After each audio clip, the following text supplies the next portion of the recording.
Hello viewers, welcome back. और part 2 में अगला हेडिंग है लेटेस्ट आईटी गजट। तो लेटेस्ट आईटी गजट, जो आजकल आईटी गजट्स बहुत सारे मार्केट में अवेलेबल हैं। आपने देखा होगा कि कुछ आईटी गजट्स हैं कि जैसे चश्मे में कैमरा, हेलमेट में कैमरा, पेन में कैमरा, या कुछ इस प्रकार से वेब कैम, या बहुत सारी ऐसी चीज़ें हैं जो कि बहुत ही आधुनिक रूप से मार्केट में अपना स्थान बना रही हैं। सीसीटीवी कैमरा, तो जहां मतलब बहुत सारी ऐसी चीज़ें हैं जिनका हम इंटरनेट पर भी इस्तेमाल कर रहे हैं और डायरेक्ट लाइव और ऑफलाइन ऑनलाइन दोनों साइड से भी हम उसको विजिट कर पा रहे हैं, देख पा रहे हैं। तो इन सब चीज़ों को, इस तरह के वस्तुओं को हम कहते हैं आईटी गजट। तो आईटी गजट्स बहुत सारी मार्केट में उपलब्ध हैं और इसका भी उपयोग करके आप अपने कंपनी, ऑफिस, जॉब या किसी भी बिजनेस को आप इन्फ्लुएंस कर सकते हैं। उसमें बहुत अच्छा रोल ये करता है, जिससे कि आपको देख रेख अच्छे से, सुरक्षा, सिक्योरिटी, ये सब चीज़ें उसमें आ जाती हैं। फिर है हेडिंग में कि कंप्यूटर के इवोल्यूशन। जैसा कि आप जानते हैं कंप्यूटर की पीढ़ियाँ जो होती हैं, अलग अलग समय पर देखा जाए तो 5 अलग अलग पीढ़ियों में बांटा गया है। आपको मैंने क्लास में बताया था कि जैसे हिस्ट्री ऑफ कंप्यूटर था एक, और एक था ये इवोल्यूशन ऑफ कंप्यूटर। कंप्यूटर के कितनी पीढ़ियाँ होती, एरा जो होते हैं, तो 5 पीढ़ियाँ होती हैं कंप्यूटर में। पहली पीढ़ी माना जाता है 1945 से लेकर के, वो या कह सकते हैं 1945 से लेकर 55 के बीच में। तो यानी 47 से लेकर के 55 मानते हैं, लेकिन लगभग मान के चलिए कि जिस समय देश आज़ाद हुआ तो उस समय से लेकर के 55 तक के बीच को, एरा को हम मानते हैं कि पहला जनरेशन है। और पहले जनरेशन में जो कंपोनेंट्स प्रयोग होते थे कंप्यूटर में या कोई भी इलेक्ट्रॉनिक डिवाइस में, जो पहले देखिए इलेक्ट्रॉनिक्स का पहले डेवलपमेंट इतना अधिक नहीं था, लेकिन धीरे धीरे इसने अपना स्थान बनाया। जैसे शुरुआत में जो टेक्नोलॉजी प्रयोग की जाती थी उस दौरान में वो कंपोनेंट यूज होते थे वाल्व यानी कि एक निर्वात की गई शीशी होती थी और उसमें से एयर या आयंस को निकाल दिया जाता था। सभी आयन को निकाल करके उसको निर्वात शीशी बना करके उसको हम वैक्यूम ट्यूब बोलते थे। तो वैक्यूम ट्यूब का प्रयोग करके हम उस टेक्नोलॉजी का प्रयोग करके फर्स्ट जनरेशन में कोई भी कंप्यूटर, रेडियो या बहुत सारी चीज़ें बनाने का प्रयास किया गया था। उस समय इस फर्स्ट सेमेस्टर इसमें फर्स्ट जनरेशन में बहुत ही स्लो कंप्यूटर चलते थे। यहाँ तक कि मतलब जोड़ घटाना गुणा करना भी बहुत ही टफ था, बहुत ही स्लो था।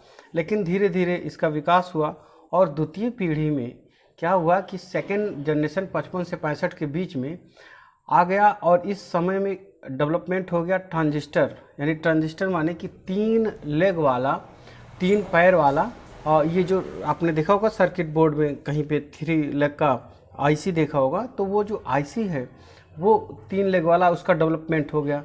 उसका नाम पड़ा ट्रांजिस्टर। ट्रांजिस्टर इतना फेमस हुआ कि आजकल रेडियो का नाम, उस समय रेडियो जो बड़े बड़े होते थे वो छोटे हो गए क्योंकि उसमें आईसी लग गए। सैकड़ों वाल्व के बराबर अकेले कार्य कर सकता था ये आईसी। तो इसकी वजह से क्या हुआ कि सारे जहाँ पे वाल्व लगे थे उसकी जगह आईसी आ गया और चीज़ें छोटी हो गई, आकार छोटा हो गया, सस्ता हो गया और तेज़ी भी आ गई। तो इसकी वजह से इसका प्रयोग बढ़ा, तो इस नाते रेडियो को ट्रांजिस्टर भी कहा जाता है। तो सेकंड जनरेशन में ट्रांजिस्टर आया जो 55-65 के बीच में था। थर्ड जनरेशन हम बात करते हैं 65 और 75 के बीच में। 1965 और 1975 के बीच में थर्ड जनरेशन माना जाता है। और इस थर्ड जनरेशन में जो डेवलपमेंट हुआ था वो हो गया था आईसी का। आईसी का पूरा नाम इंटीग्रेटेड सर्किट, यानी इंटीग्रेटेड सर्किट का आईसी का डेवलपमेंट हो गया था, जो केल्विन ने इसका आविष्कार किया था। और आईसी जो था वो सैकड़ों ट्रांजिस्टर के बराबर अकेले कार्य करने की क्षमता रखता था। तो इसकी वजह से आईसी का डेवलपमेंट काफ़ी अच्छा हुआ। फिर उसके बाद उससे स्पीड आ गई और उसके बाद देखिए उसके बाद क्या हुआ, रेडियो के बाद देखा ही आपने कि किस प्रकार से टीवी आया।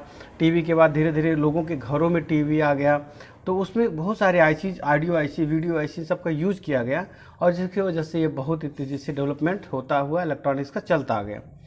उसके बाद धीरे धीरे 75 और 1965 और 75 के बाद क्या हुआ कि जनरेशन फोर्थ आया। तो फोर्थ आया 75 से मानते हैं कि 82 तक या 85 तक चौथा जनरेशन है। और चौथे जनरेशन में डेवलपमेंट हो गया कि माइक्रो प्रोसेसर का।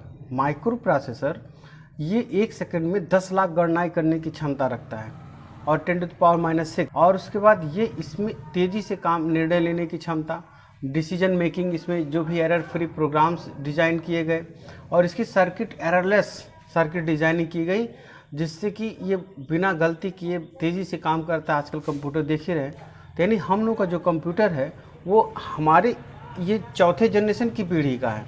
एक सवाल पूछता है कि हमारा पीसी या लैपटॉप किस जनरेशन का कंप्यूटर है, तो आप उसे कहेंगे 4th जनरेशन। और वही टेक्नोलॉजी आज तक चलती आ रही है, लेकिन ये इसके साथ स्पीड तो बढ़ ही गई, रैम बढ़ गया, बहुत सारी चीज़ें बढ़ गई। पहले रैम 1 GB था, या इस GB में भी नहीं था, 128 MB में भी था, हमने शुरू में यूज़ किया था। आजकल तो मतलब 4 GB 8 GB यूज़ कर रहे हैं। फिर उसके बाद में क्या हुआ कि 5वां जनरेशन, यानी कि आप कह सकते हैं कि 85 के बाद से जो ये टेक्नोलॉजी आजकल अंदर डेवलप चल रही है, जो डेवलपमेंट में हैं, उस टेक्नोलॉजी को हम कहते हैं कि उसमें ये माइक्रो प्रोसेसर उसमें भी है, और उसमें लेकिन very large integration of circuit, यानी बहुत बड़े स्तर पर सर्किट डिजाइनिंग हुई और इस तरह से कार्य हो रहे हैं। तो इस प्रकार से ये 5 जनरेशन हमारे सामने आया। और ये वीडियो अगर अच्छा लगा हो, लाइक सब्सक्राइब करना ना भूलें। Thank you.